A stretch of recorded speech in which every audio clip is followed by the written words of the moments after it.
అదేవిధంగా చలనచిత్ర పరిశ్రమకి రాముడు లాంటోడు, అదేవిధంగా గత ఉమ్మడి ఆంధ్రప్రదేశ్ ఉన్నప్పుడు రాముడి పోల్చుకొని మనము ఒక కృష్ణుడిగా కృష్ణుని చూడలే కానీ రాముని చూడలే కానీ ఎన్టీఆర్ గారు ఆ వేషాధరణ చేస్తే నిజంగా ఒక రాముడు ఒక కృష్ణుడు దిగొచ్చినట్టు ఉండే. అటువంటి మహనీయుడి ఎలా మనం వర్ధంతి చేసుకుంటున్నాం.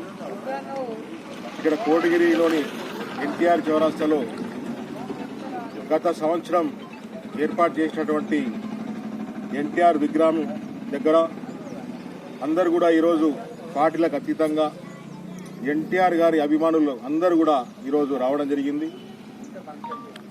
ఎందుకంటే ఎన్టీఆర్ గారు అంటే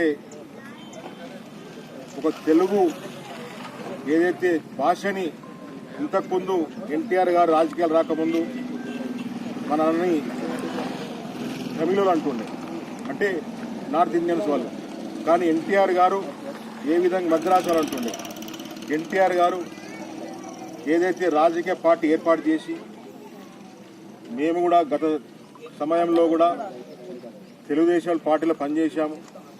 మా నాయకుడు పోచారం శ్రీనివాస్ రెడ్డి గారు కూడా తెలుగుదేశం పార్టీలో పనిచేశాడు.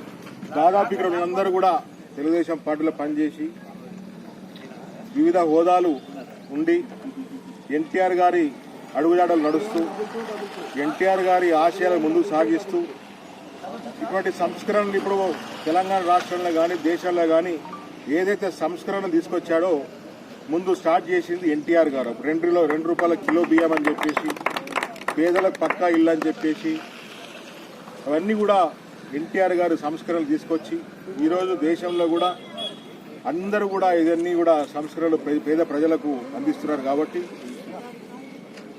అదేవిధంగా ఏదైతే ఎన్టీఆర్ గారి అడుగుజాడలు అందరూ కూడా వాళ్ళ ఆశయాలు ముందుకు సాగించాలని చెప్పేసి కోరుకుంటూ ఇక్కడికి వచ్చిన వారందరికీ కూడా పేరు పేరున నా యొక్క ధన్యవాదాలు తెలుపుతూ నేను సెలవు తీసుకుంటాను. ఎన్టీఆర్